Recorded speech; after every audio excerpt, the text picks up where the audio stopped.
We hasn't betting my league. Saso figure gada. Baby unga hambi. Good evening, guys. Hello, welcome to another episode of Nothing But Football, podcast where we talk about football, the nitty-gritties, everything. And yeah, the league has finally started. Hey. We got what we wanted, eh? It's back. The league is back, the Premier League's back, the excitement is back, the banter is back, and the jokes are back. We'll talk about the Friday night joke as we come, but let me introduce you guys to my hosts. On the left, not on the left, on the right. Yes, these guys have even confused me. On the right, we've got Uncle Lukosa, aka Big King Don Father. How you doing, brother? I'm good. Yo, I missed the Premier League, eh? Yeah, man. Sure. Yeah. Nothing else got watched in the house. Yeah. No. The remote had to be handed over my to man this weekend. And then to my further right, I've got Uncle Curtis. How you doing, brother? I'm good, though. Don't miss the Premier League. I don't support any football teams. I'm a full-time podcaster with neutral opinions. Yeah, man. But I guess we just have to start off at the Premier League, man. Rip the Band-Aid off. Huh? Rip the Yeah, Band-Aid man. off.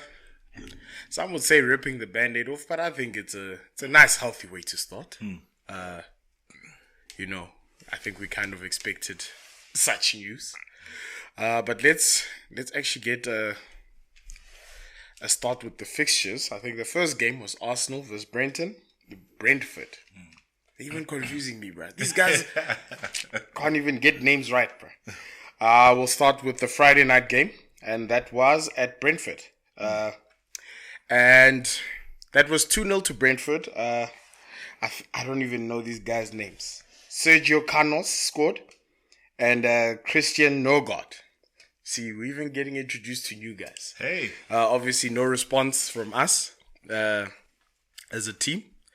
Let me start with Uncle Curtis. I'm going to start with you, the Arsenal supporter. How did you feel about that game? It was a terrible game.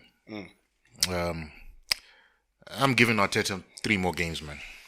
That's it. I can't make excuses for him anymore. All of a sudden, Aubameyang and Lacazette are sick. Right?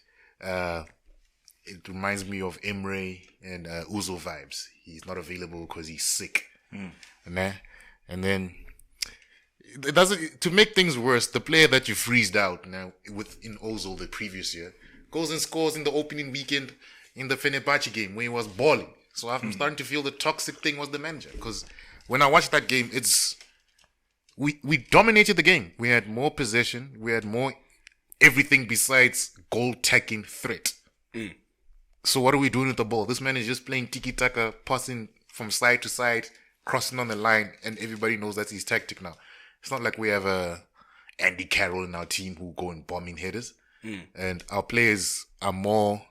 we look good when we did 1-2 touches compared to when we try to play Arteta's way to go on the wing and what. The players are suited more to quick transitions. 1-2 passes to each other, get the ball moving, very direct. Yeah. Arteta wants that slow, patient build-up. And I think that slow, patient build-up is reached the end of its cycle. Yeah. Because that's a Pep Guardiola tactic from Barcelona, you could say. It's 10 years running. I think it's the end of its cycle. And he needs to move on to something else. But we shall see. All right, that's man. it. Interesting thought from the Arsenal man. Logosa, let me know, how do you feel about? Yeah, so it was interesting. So, sorry, obviously being game 1, I watched, right? And hats off to Brentford first and foremost. I think they had a good game plan and they really played well. Actually, to me, the scoreline didn't flatter them. It wasn't a smash and grab. They played well. They had good chances. I know Uncle Curtis is saying you all dominated the game, but in that first half, they missed blunt chances, hitting the post, all of that. They played their part. From an Arsenal side, I was shocked, I mean, Brentford played well. Chaka and Lukonga couldn't play in their half, which I thought was amazing as a newly promoted team to stop that midfield. From an Arsenal side, Yeah, I'm not sure what I saw, hey? I'm No, fair not sure point. what I saw. All right, let me give my opinion. I think from an Arsenal point of view, this game reflected what's going on currently in the, in the change rooms, because when you have three strikers, basically all three of your strikers are out. Yeah. In the last minute, Aubameyang is sick. In inverted commas, he's still sick again. We don't know what's going on. Lacazette is also sick. Edin Ketia is, I don't know if his is an injury or it's also an illness. So basically, three of your starting, your potential starters. Your main guys, yeah? Yes. Three of them went out. You throw in Balogun, who, hasn't had, I don't think he hasn't had a proper debut for Arsenal. That was his Prem debut. This was his Premier League debut. But I'd even go as far as to say, in terms of playing, Even Europa League is Even like Europa, 20 minutes, yes. 10 minutes. so hence why I'm saying this was a horrible time for him to get thrown into it. Sambi Lokonga, shame, jammed well. I like his confidence on the ball. You gotta credit Brentford. Brentford, they played their strategy. They did well. So as much as I'm an Arsenal fan, so I did watch it from an Arsenal point of view. But we can't take it away from Brentford. Yeah, They showed up. This is that hunger that teams come with when they're newly promoted. Can't really make excuses about Martinelli coming back and starting. Fresh from the Olympics, he didn't really play much. Guys, and some players have been doing that a lot. I mean, we've got Pedri doing that in Barcelona. Richarlison did it in Everton, so it's not much of an excuse. But yeah, it should be interesting to see what happens. I'm not even blaming the players, man. I'm blaming the manager. Yeah, Your tactics don't suit the players, and you're not realizing that. We don't have $1 billion like City to go and buy a new squad. We don't. So you play to the players' strengths. Like, what I likened it to after I watched that game, man. I'm going to give credit to Ole over here. Ole came back to Manchester United and he's like, we're going to play the Manchester United way. You might not like it at first. We might lose a couple of games, but we're going to play the way Manchester United traditionally plays, and we're going to play to our strengths. yeah, And then you look at Manchester United, finish second, I think twice or something like that. third and then second. Third and second, and then off to a killer start this season. This man comes here and he wants to play like he's playing at Man City. Arsenal is direct 1-2 passes. I can't count the number of shots we had. At our worst under Wenger, we still created the most chances in the game. It was a stat that I saw that Pogba got 4 assists for United, right? 4 of the 7 players who've got 4 assists are Arsenal players. yeah. It's not happening anymore like that. Our most assists are flipping Kieran Tierney. Do you think Ashley Cole was bombing down the wing giving assists? No. Yeah. Fair point. So I don't know, man. Like, he needs to catch a wake up and say, hey, I don't have the players. And Arsenal don't have the budget to buy the players I want straight away. So let's be a bit more direct. Because I sat there sometimes, I'm like, why are you going wide instead of cutting in? But guys, this is also a newly promoted team with The hunger. yeah, I think they were saying of their whole squad, there's about 17 minutes of Premier League minutes. Like, But yeah, I don't really care about Brentford. I'm just talking about the way we played.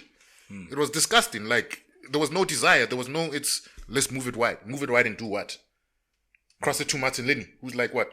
Not even 6 foot. Nah. The other person is Balogun, a striker, playing on the wing. What's he going to do? He's supposed to be in the box. And then the best chances that I saw were coming from players that were playing 1-2 touches in midfield, not following Arteta's game plan by the looks of it. Because instead of going out wide, they went center into the center of defense. Keepers at fault for the first goal. Near post shouldn't be in. I liken that to when Pepe in the second half had a shot and the keeper saved it. I don't know what Leno's doing. Maybe he doesn't want to be there anymore, but let me get off my team. Because not my team. Let me get off that team because it's disgustingly bad football. Disgustingly bad football. Man. And we have no excuses. There's no Europe. There's no nothing. We're in the second round of the League Cup. We the farmers now. I know, indeed. But it should be interesting. I don't think we don't need to dwell much on it. We can move on. we can actually move on. Let's move on to you guys. Man United played Leeds on Saturday. That was the first game of Saturday, and went well for you guys. 5-1, Bruno hat-trick. Another goal from Greenwood. Nice goal. Yeah. And a Fred goal. Very surprising. And man of the match was Pogba with 4 assists. Let's not Pogba with gloss the over 4 that. assists. I think we can actually talk about Pogba after this. And the other goal was it was from Luke Ayling. That was I think the response to the first goal. Yeah, so to make it 1-1. That's where it looked like, they were planting the comeback, and then you guys just got angry. Yeah. Went super saiyan, though. Let me start with you. How do you feel about that? First of all, it was a great game, really. So before the game, they presented Rafael Varane. Also, game takes off first half was pretty good from a United perspective. But Leeds is always like a fake game because not every other game works out like this. Leeds go for you 1-for-1 and they attack the whole time. So if you give Pogba freedom, he'll show you. If you give Bruno freedom, they'll show you. So as a game, great performance, good attacking display. Obviously a very feel good factor from the game. So I'm happy. Sancho a few minutes at the end. So how do you feel about that? His performance. I guess he hasn't had many, and he's trying to. These are his first minutes, so he hasn't had anything in preseason. Didn't do anything special at all. Didn't even give a highlight or anything. But happy to have him. Yeah, no, I'm sure he's gonna offer you guys a lot to come. And then Uncle Curtis, any thoughts on that game? I have to say congratulations to Oli. He's got Manchester United playing like Manchester United again. And that's where I sit on it. Quite jealous now. Bruno, hat-trick, no penalty involved in there. Everybody has a good first day of the season. Oh boy, everybody. No? Besides Arsenal. Everybody has a good Pookie had a good first day of the season 2 seasons ago. I think he scored a hat-trick against Liverpool. Was he amongst the top goal scorers? We'll see how it goes, dog. We'll see how it goes. Even Harry Kane last season started well, and we saw where those assists ended. Didn't beat the record, so we'll see how it goes. I'm not giving praise to Bruno. I'm giving praise to Pogba in that game. He deserves all the shine, especially when they rail on him all the time. It was, I think, Mika Riches when they was talking about Pogba, and they're like, "Hold on a minute, like, listen, you busy cucking on Pogba every other weekend, nah? He's never once said he wants to leave the club." So why is he such a disappointment of a player when we got Harry Kane on the other side? Yep. Who doesn't pitch to training, but somehow he's a saint. They were like, imagine if Pogba didn't pitch to training. Oh man, because I noticed like in the media there wasn't really much talk about Harry Kane. Credit to what's his name? Credit to Nuno, credit to the Tottenham players. I saw them trying to grill them, trying to get those questions out, to see if anyone has ill will. Everyone was just saying, bruh, we need this guy to compete. And that's all it is. But I saw the media personnel, they hardly said much about Harry Kane. Even at the Tottenham game, that's why Micah Richards was arguing, saying that, bruh, this guy just had 4 assists and you still have the nerve to criticize him. And Graham Souness was like, dude, that's what 100 million players should do for you game in and game out. But you know Game the thing, in and game out. He said that, nah. There's 7 players who've had 4 assists or more in a game. 7 in the history of the Premier League. 7. It's not supposed to happen game in, Hence game why out. I say I don't respect your Man United legends. They sat there and they watched the criticism. For a Manchester City player to come and defend. Who was there? I think it was Gary Neville. I'm not sure. in that interview. Preseason or that kickoff to the season thing with him and Keane and Yes. No. Carragher. No. Keane wasn't It's there. after the game. This weekend, it's a football daily thing. Yeah, I don't know. So basically, Gary Neville, who is a Man United legend, had the opportunity to defend Pogba and chose to join Gary Souness in trashing the guy. Look, I've heard Neville's views on Pogba's before. Neville's views on Pogba's to how much his agent talks. in terms of from what I understand. But yeah, he should have stood up for the guy. No, because I saw they were even arguing because Gary Neville was giving inputs about agents and stuff and what agents say.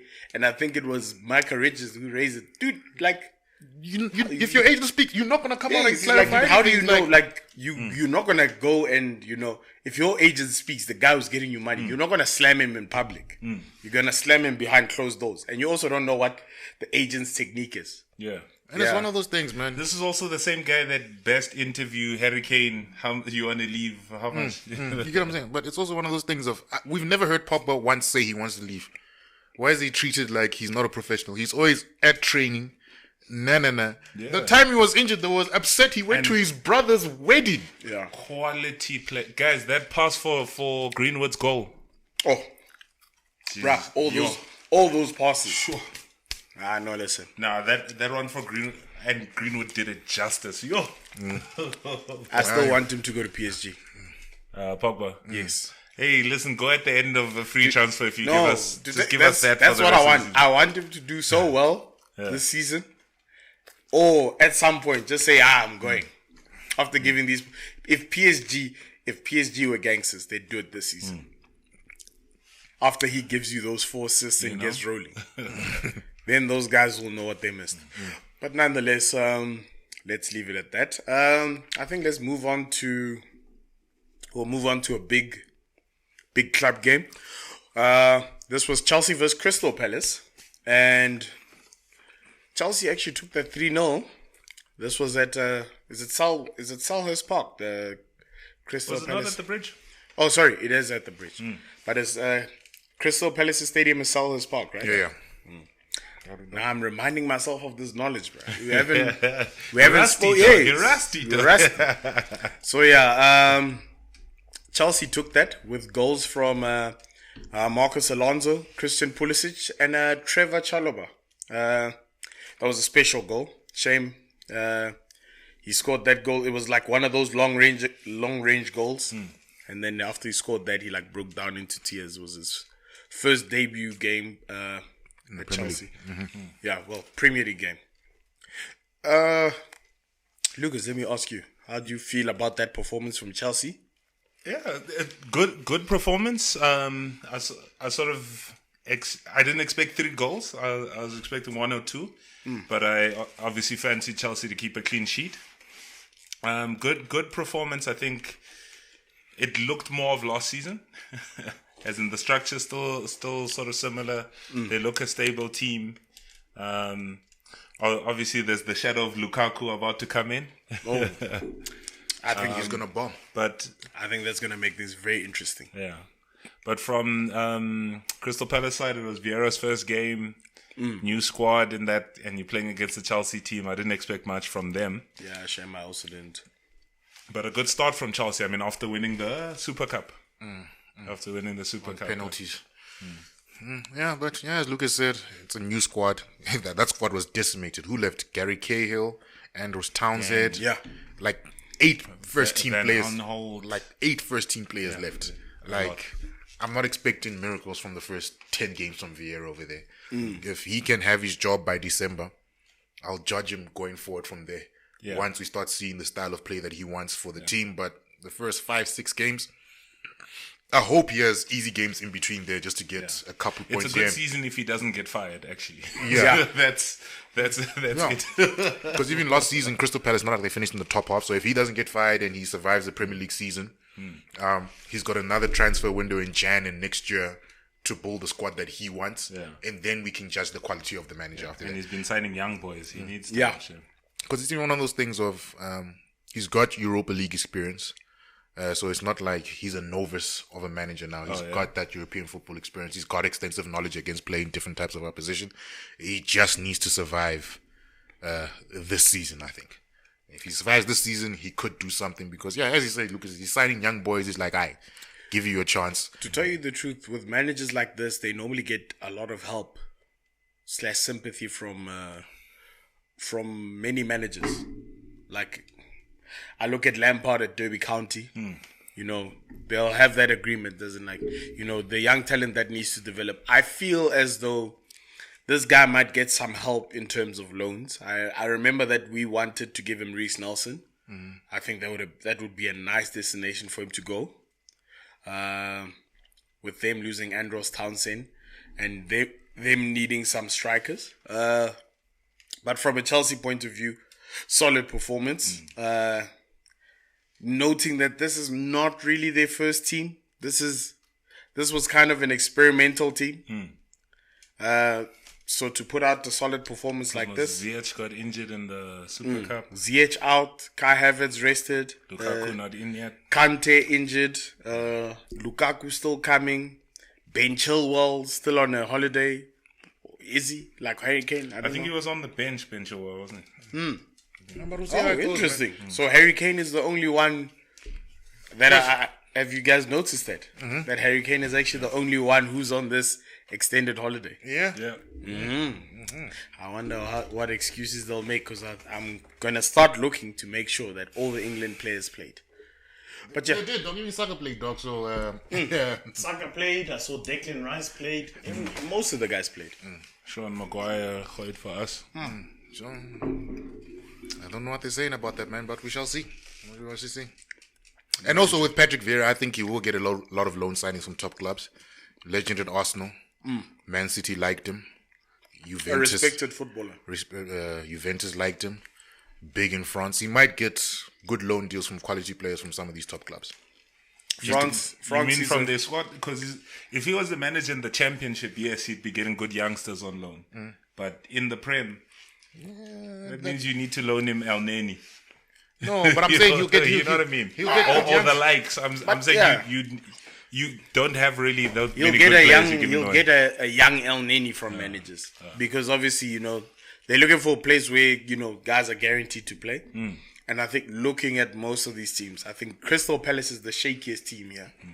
Because you don't know what direction they're heading at. Everyone else probably, are getting their things sorted. Okay, barred from Arsenal.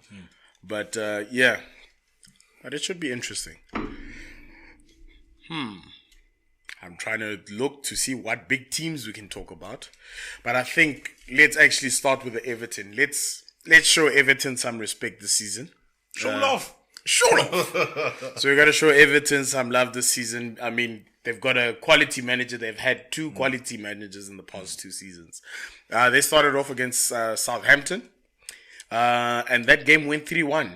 Richarlison, back from the Olympics. No excuse. Straight back in. With a goal from Doucouré and Dominic Calvert-Lewin as well. And that was the one was from the new signing from Southampton, Adam Armstrong. I think he's from Blackburn, if memory serves me correct. But let's look at that, especially from a Benitez point of view. Can I start with an agenda on the side over there? Please. This is how unprofessional Harry Kane is. Richarlison, Copa America final, played, rest for a week maybe, straight to the Olympics, straight into the first game of Everton. This man had an extended holiday that was unauthorized. He also had a gentleman's agreement. What gentleman's it seems like the proper gentlemen here are the Brazilians who respect their football clubs and understand that, hey, we're not playing Man City first game, but we playing a tough Southampton team. So, and what does he do? He goes and scores. Exactly. And we can see what happened with... Let me continue the agenda when I get back to the Man City game. Because Harry Kane playing in the Champions League final against Liverpool is the reason that Tottenham lost. I'm glad they did, but he's the reason they lost. And I'll expand further that down the line. No, I want you to. Brother Hakeem, let me know. What are your thoughts? Everton game. I think it's a good start for Benitez to win in front of the fans, because remember they don't want him. But also Southampton for me is on the way down. Ingsvide, Vestergaard just went to Leicester City, and I mean they took some lickings last year. So I want to see how it turns out for them. I Ryan think they Bertrand might be gone. Yeah.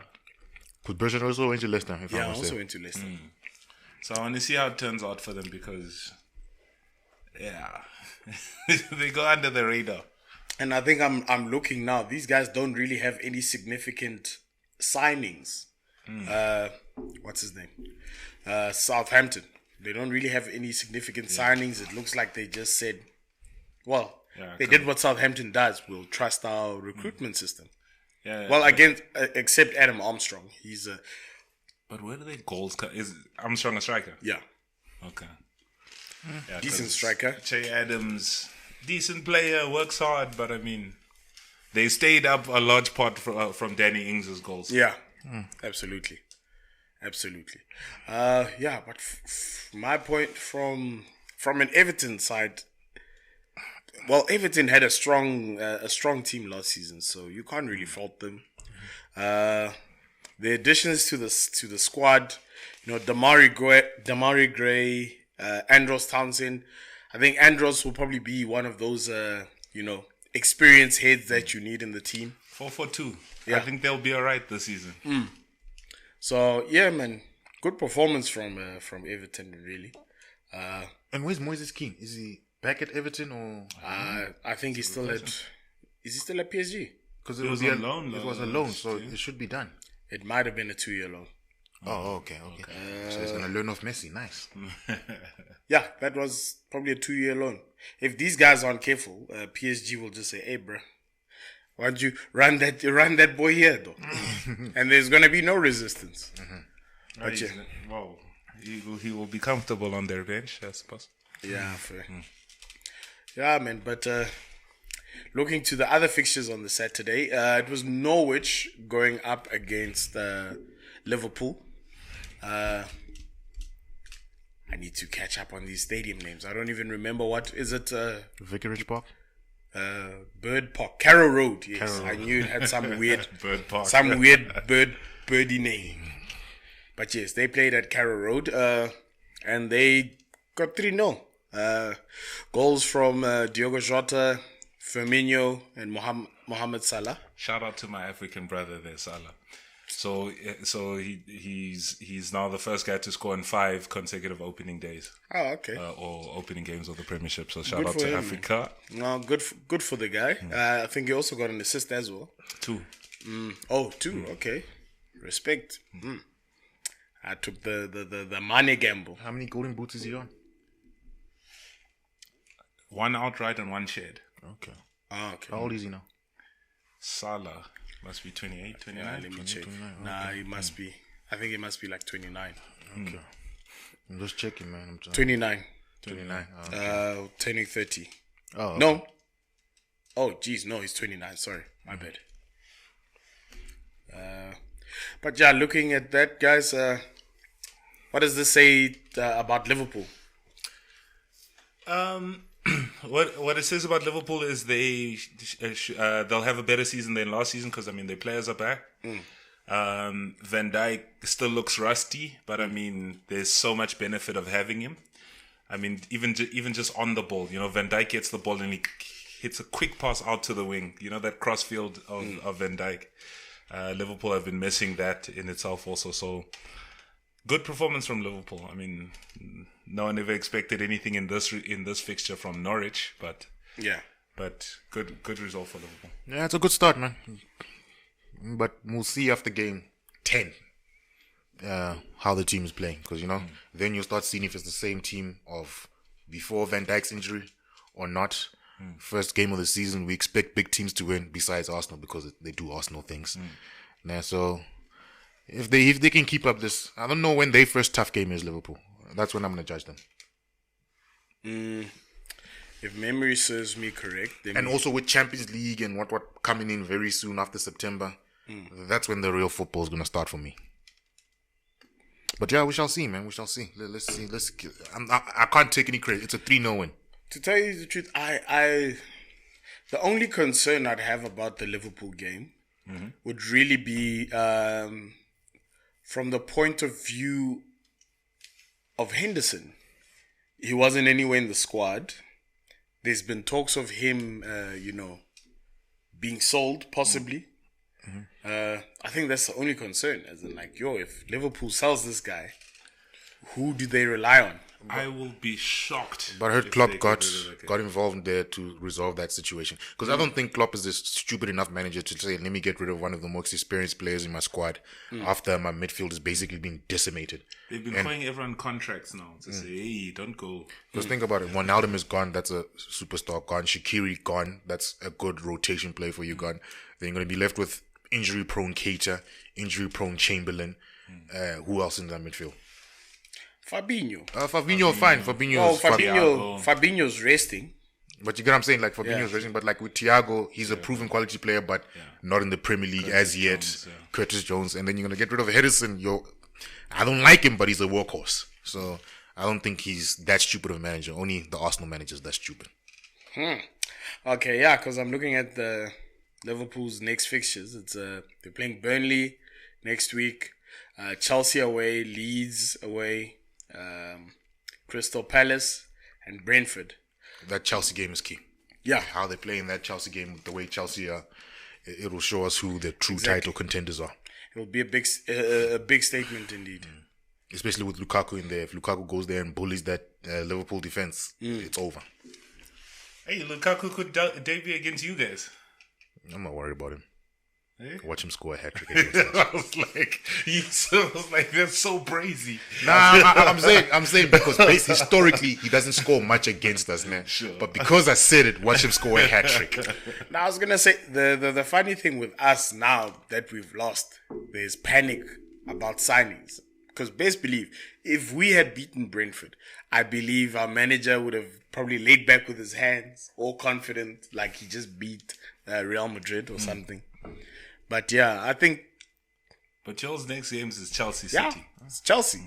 Chelsea and then City. Yeah. Yes. So, I don't know, the guys, the two strikers, Aubameyang and Lacazette, who are sick, I don't know what needs to happen. Something needs to happen because we can't be playing with Balogun again. We are going to get hands. That coach must take some accountability there. Lukonga and Chaka were trying to control the game from their own half. So I was like, nah, not Brentford, boy. Brentford can't hold your players back like this. Yeah. There's a state manager, but let's go on to the next game, push. I don't want to cry. Yeah. I think we can actually move on. Let's talk about West Ham. Because I think another manager we need to show respect. Show love.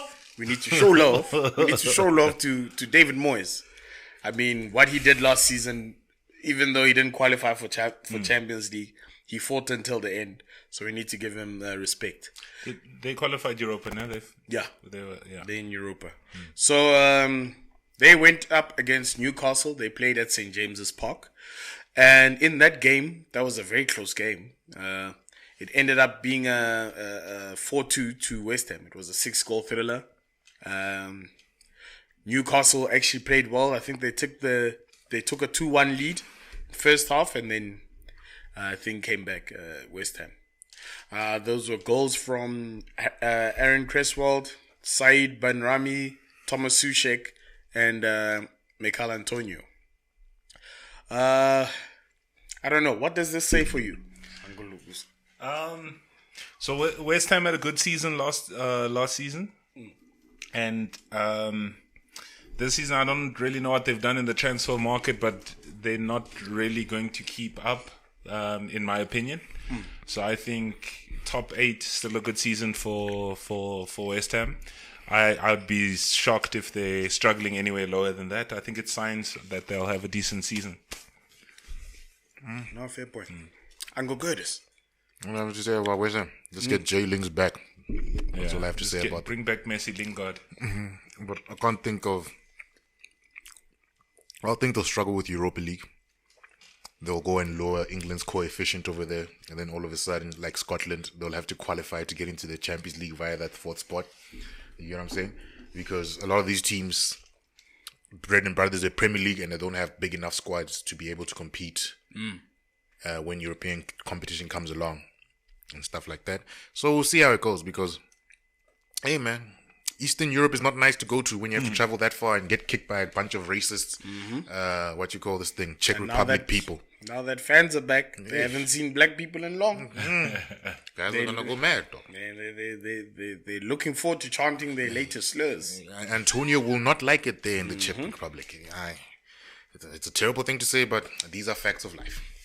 I'm looking at the squad and I'm thinking in my head, I'm like, it's quite a thin squad. Yeah, besides the first team squad. And you know what makes me laugh? Jack Grealish goes for 100 million. What the hell does West Ham make them think that Declan Rice is worth 100 million as well? Because they've been crying that for the longest of time.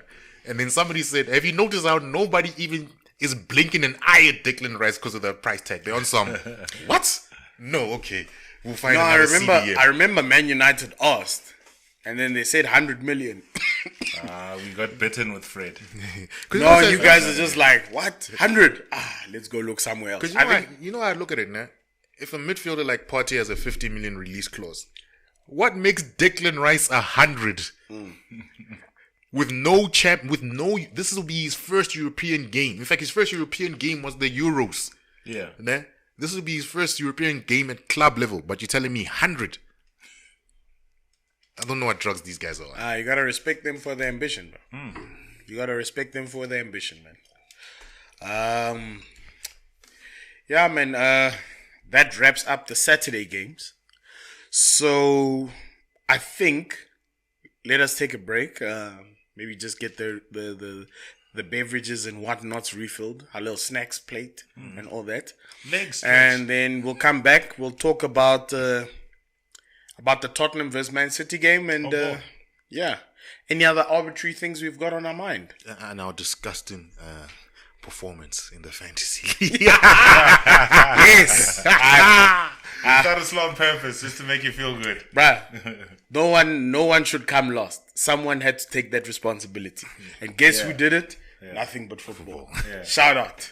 We know for you, Skumbuzo. Yes. I don't know who's at the bottom of that league, but it would have been mighty worse if there was nothing but football at the bottom. But yeah, man, I think let's take a break. Cheers, guys. I guess we'll catch you part 2. And then if you're on Spotify and Anchor, just hold on. In the next second, Hold on. Then if you're on YouTube, Just hold on. If you're on YouTube, don't forget to like, share, comment, subscribe, and also look for part 2. I don't know how this YouTube works. I know there's 2 corners, né? There's like 1 or 2. One of the videos is gonna be up here. Just believe. Cheers, guys.